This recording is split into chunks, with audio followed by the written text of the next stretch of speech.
Welcome to InspireHER on the Achievement Channel, broadcasting from the School of Eloquence right here in Ikoyi, Lagos.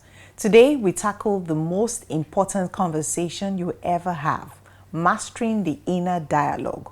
For many women, the voice in our heads is a harsh critic rather than a coach.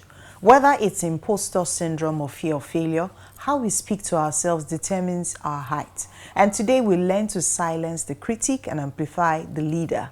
And joining me for this beautiful conversation are Otonjo, Guobadia, HR professional and company secretary with a master's in international law, specializing in organizational efficiency. We also have Ambassador Angela Tony-Iji, media practitioner, senior entrepreneur and humanitarian, dedicated to social change and empowerment. All right, welcome back to InspireHER, and today we're talking mastering the inner dialogue. When I first saw the topic in my head, I was like, okay, I know we have these conversations with ourselves, okay, but is it normal? Like, you know, when you're having a conversation with yourself and you're like, okay, am I normal? Am I not normal? I'm having that conversation with myself. Is it normal? Is it not witchcraft? You know? You know how we have that conversation with ourselves. But before I go further, I'd like to introduce my guest, the beautiful Tony-Iji, Angela, yes, and Otonjo. That's her name is very strong, Otonjo. Good to have you ladies on the show. Thank you. Okay, so is it normal to have a conversation with yourself? Like, it's not witchcraft, you are not depressed, nothing is wrong with you, and you're having that dialogue, you're having that conversation with yourself. Is it normal? Let me start with you. Yeah, it's very normal. And there are different ways of conversing with yourselves. The one that will be taken like you are from the other side of Yaba. And the normal dialogue with yourself. Most times, I have my personal affirmations that I give to myself every morning, looking at the mirror, telling myself who I am, or whether sitting at a public space and that inner thought comes and I need to talk to Angela. Do you move your mouth as you're doing it in the public space, or sometimes unconsciously? Sometimes unconsciously, I can. Really? Yes, it comes out of the inner dialogue you're having with yourself. And then the next person looks at you. Is everything okay? Is she alright? Or sometimes it may just be yes. We do that all the time. And that comes from the inner dialogue you're having with yourself. So it's normal. But most people in this part of the world may see it that, oh, she's depressed, or they are following her from her village out of it. How about you? Well, definitely, as she said, I believe it's normal. Definitely normal. So we talk to ourselves for different reasons. Sometimes we're encouraging ourselves, and encouragement, I would say, that builds you up. Encouragement is when you feel good about what you're saying. It's like you inspire yourself to be better. You see good in yourself. Yes. But then I would say the witchcrafts that you said, that one is when your conversation with yourself is totally negative. You condemn yourself, you're very hard on yourself, you make a mistake and you feel like, no, I can't be better than this. You know, this is what I did, and you go over it. That one is not good. Condemnation, definitely not good. We make mistakes as human beings. We would make a mistake, but then we have to forgive ourselves. And as you forgive yourself, you have better conversations. Interesting. Now, how then do we tell a meaningful dialogue, a meaningful conversation from a mean one? Because just like she said, if it's becoming negative, it's funny. But how then do we tell if this conversation is actually helpful? Because for some people, it might be like, okay, my mind is actually telling me the truth, even though it's harsh, right? But how then do we differentiate when it's helpful and when it's mean? You just said it. Sometimes it's harsh. A meaningful conversation does not condemn. It does not judge.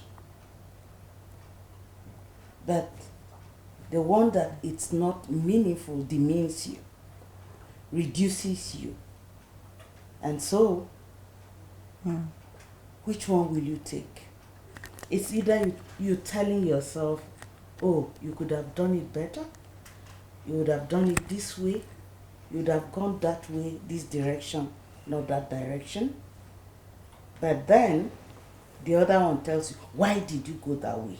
You shouldn't have done this. You don't do anything right. You don't do anything correctly. You are always on the wrong path. You are very negative. La, la, la, la, la, la. You know? So, no condemnation, no judgment. That is the meaningful one. I would say you can tell yourself the truth without condemning yourself. For example, you do something, it didn't go right, you make a mistake. Sit down with yourself and ask yourself, okay, I did this. What did I do wrong? Where will I learn from this? And then you look at it and say, this is an opportunity to learn. Then it is meaningful. But then if you look at that same situation and say, oh my goodness, I know I could never do anything right, then you're condemning yourself. And not only is it not meaningful, it is not true, really. Because I would say that most times when we sit down and remove ourselves from that condemnation, we can look at ourselves and say, I have done things right in the past. I don't mess everything up. You can remind yourself of things that you have done right. And then look at it as an incident, not your character. If you can't forgive yourself, it's very difficult to move on. People fail at different things, even the best of the best. But you have to have the ability to forgive yourself so you can tell yourself the truth. Speak meaningfully, get better, but not reduce yourself to nothing. So, interesting. How then do we quiet those negative voices? Yes, by analyzing where you got it wrong. Most times I subject my failures, or whatever name you give it, to analysis, personal assessment. From I accept the failure by subjecting it first to analysis, and then I leverage on that failure to move to the next step. So, failure is not failure, but I call it failing forward. By failing forward, it means you did not accept the failure to remain a failure, but you accepting that you failed and you will do better going forward. Okay. So I would say, as she was saying, the validation must come from yourself. You must validate yourself even before you get into any new thing that you want to achieve. You have to believe in yourself first. I tell my kids that you are your brand, and the best promoter of your brand is you. So if you cannot believe in yourself and you can't promote yourself, how then do you expect that you come into a room and then people will believe in you? You know, most times we look at, it's just looking at the past, not forgiving yourself. You have to forgive yourself, move forward, validate who you are. While you have to be prepared, you know, but even the level of preparation usually is connected to your level of validation. For example, you say, I'm the best. You know, I'm just saying, maybe you run, my daughters run, and you just say, no, I'm going to be the best and everything. And because you have that in your head, you will prepare like that. When you come into the room, you will come in with that confidence and preparation. But if you don't validate yourself, you're already thinking, no, I can't do this. You already come in, you know, and then it shows, actually. So what are some of the lies that you've told yourself or you've heard from others, right, that stops you from maybe going for a big project or jobs, right? Because I remember you said something about, I don't know if it's you or her, something about you are enough or something like that, right? So what are some of the lies that you hear from yourself or you've heard other people mention that stops you from embarking on big projects? So I would start with the opposite of what you said. You're not enough. You're not enough. So we go into spaces where we feel intimidated sometimes. You go into the room, you see people, and they just look at like they have it all figured out. That is a lie. Nobody has everything all figured out. But then most of the time when you go into those rooms, they're not the ones that are under questioning. You are the one being, interviewed. Yes. So you just feel like, oh no, this person must have it all together. But first of all, you should know that nobody has it all together. Everybody comes in and sells themselves. And everybody that has come in to sell themselves, they have made mistakes. They have done things that they're not so proud of, but they come with a positive attitude and sell themselves. So the first thing is, when you go into jobs that you feel like, okay, I shouldn't have this, many factors I would say attributes to this. Some people say, okay, let's say they're traditional roles, like for example, somebody that is in tech or somebody that deals with photography. Before they were like male traditional roles, male dominated roles. And then women may go into that kind of company and say, oh, they won't choose me, they will choose the guys. Yes. It looks like more of a guy's role. But that's not true. And it's not about a woman, being a HR personnel, it's not about a woman or a man. It's about your skill and your delivery, your discipline. That is what we are interested in. So I would say do not disapprove of yourself even before you have the chance or opportunity to be approved of. Most of the times we just disapprove of ourselves. No, I can't do this. Maybe I don't have the right pedigree or I didn't go to the right school. That happens a lot. People feel like, oh no, you have to go to those A-list schools to get into some jobs. That's not entirely true. Yes, maybe they'll be first choice, but it's not true because especially a HR person, they're not always looking for just what is on paper. They're looking for your ability to engage. They're looking for, depending on the role, you want somebody that can express themselves, but is also disciplined enough to be polite. So there are different things. So I've seen situations where we have left the so-called A-list schools and chosen a candidate that's even from a state school based on their personality and their ability to deliver. Interesting. How about you? What are you bringing to the table? Oh. Okay. Angela, what are you bringing to the table? I bring value to the table. And so I must not look at anything that says you cannot be in that room.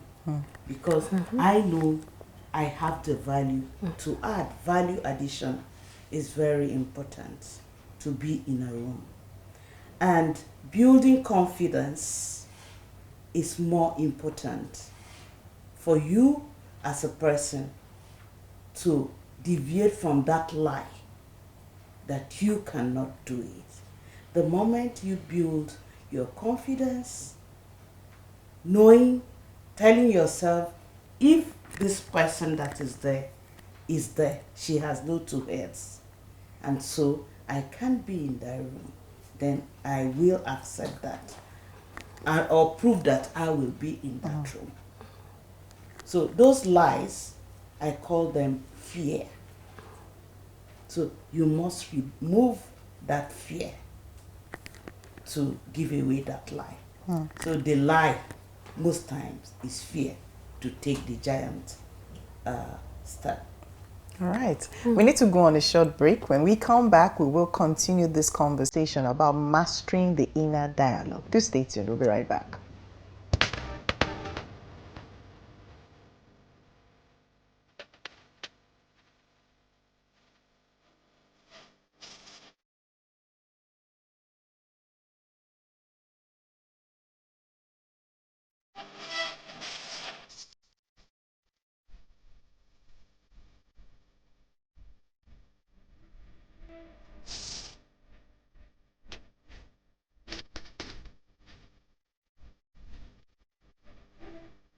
So to do well in public speaking, you must see it as a relationship between yourself and your audience.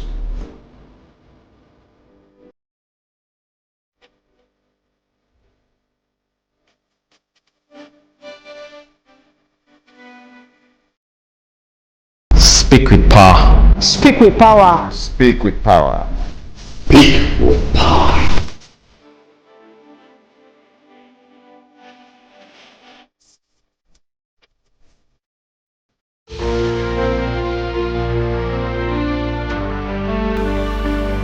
All righty, welcome back. We're still talking mastering the inner dialogue. And just before we went on that short break, you talked about fear. And now I'm just thinking, so someone had a dialogue with themselves, okay? They went ahead, took that step, and they failed at that particular project, okay? And after failing on that project, the next thing is, oh, I had that intuition.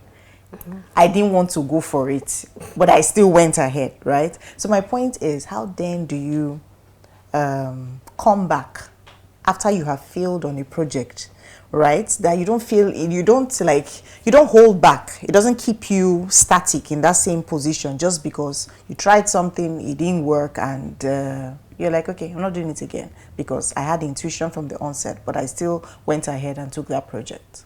I see every failure as a learning process. To learn, to unlearn, to relearn, and grow. So, coming back, you must subject yourself or whatever actions you took that led to that failure to analysis. By the time you look at it from the point of, oh, this is why I failed. This is why it failed. Okay, I go on research to see how the next one comes out better. So basically, you don't have to give up because you failed on your first attempt.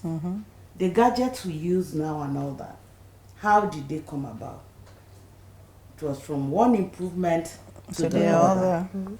And so it is with your actions and whatever you set out to do. So once you subject them to analysis and research to know the right steps or the right buttons to plug into the right holes, voila. Okay, then how then do you talk to yourself to ensure that you can come back successfully? Okay, so I would say the first thing to do is separate the events from yourself. It's an event that happened in your life. It is not your character. It is not you. You have to separate the two of them. When you know it's an event, then you look at the event as it is and say, what did I do wrong here? What can I do better? What will I never do next time if I'm doing this? You know, if you go through all that, then you as she was saying, that failure is a process of learning. You see, sometimes if you haven't failed in certain regards, going into that field, it may be very difficult for you. Yes, because you don't even know what to avoid. You don't even know what to, it's when you have failed sufficiently, sometimes, you know, it helps you to know the ropes. You know what to avoid, you know what to go into, you know who people to meet. So I would say that's the first thing. The second thing is you should remind yourself that most of the people we kind of idolize or mentors, they have all failed. If we read books about people like, you know, even Donald Trump, like great people, you look at their lives and you look at, it's riddled with failure in different places. I won't say that they are failures, obviously, separate the events. But there are different parts where they failed at something. And because they failed at something, they learned from it. Even a child, a baby that is born today, I can say, oh, you know, she tries to walk, she falls down. You know, you can either say, no, I will carry my daughter. Exactly. Because they I don't want my daughter's leg to be bent. You know what? Sit down. And she'll never learn how to walk. But she has to go through that process. She has to fall down. She has to cry, stand up, know that, okay, I cannot go there. It's a process. It's an opportunity. I think that is the most important thing. We should start seeing failure as an opportunity, not necessarily a bad thing or negative thing. Because once you fail at something, then you know what not to do. That's if you react in the correct way. Yeah, so I would say that. A stepping stone. Yes. To the next level. level. Okay. So what do you do daily to ensure, because we've been talking about rooms, right, when you pointed to the room. Okay, so what do you do daily now to ensure that your actions make you feel that you actually belong in that room that you envision yourself to be in? Like I said before, you must build your confidence. For anything to make me feel I don't belong in that room, that thing wants to keep me where I wouldn't want to be. We all have dreams. And so, because of that, you must build yourself. I build myself daily by learning one thing or the other. Sometimes I introduce myself, I'm a container of gifts, many gifts, that I'm one person in many things. And so I don't say I can't be there. Rather, I'll say I will be there and I belong there. So nothing intimidates me by being in that room. But remember that being in a room or to be noticed in a room, you must have value and you must add value. You can't just be in a room or enter a room without being noticed because you have not brought in what should make you to be noticed. Your confidence is your currency. And so you must build that confidence. And so I try to build myself on a daily basis by telling myself, Angela, you can do this. Angela, you must learn this. Angela, what have you not done today? What are you going to do to be in that room? So I keep telling myself that on a daily basis. And I write it down when I don't do those things that I have penned down to do to make me be in that room. Okay. So what do you say to yourself to ensure that you get into that room? First of all, you belong there. If you aspire to do something, look at it. You must see it first. You must see where you want to be. See it in your mind's eye. That this is where I want to be. This is what I want to do. Aspire to be it. Prepare for it. Once you aspire, once you can see it, then you start preparing for it. Find out what do you need actually to get there. What trainings do you need? Who do you need to see? Whatever. Find out what you need to do.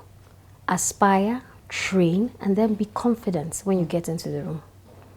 Know that the people that are here, they are human like you. They are all human. They all have their challenges, but they are here. You also belong there. You have your challenges, but you're prepared. You've done your homework, and then you can be there. So I would say aspire, be confident, be bold, and be prepared. Those are the three things I would say. Okay, so in closing, one word to encourage the woman out there. Dream, dare, do. Dream, dare, do. And then, like she said, aspire to inspire. Interesting. Okay. That's nice. One word. I would just say be confident, really. Confidence is very important. You have to validate yourself first. It's internal validation. Do not wait for permission to be validated.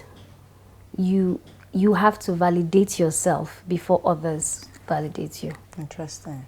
Okay. Dream, dare, do. Yes. Validate yourself. And this has been an amazing conversation. Thank you, ladies. Thank you. Thank you.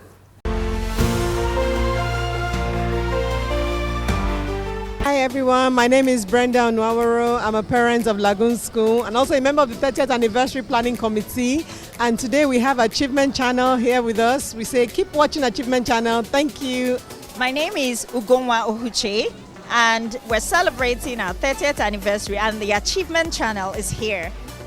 Good job. You're doing such a good job trying to cover all the achievements of people. Thank you. Your words have power, especially the ones you say to yourself. Mastering your inner dialogue is about being kind enough to be brave. And to every woman watching, replace the lies of not enough with the truth of your capability. You belong in every room you enter.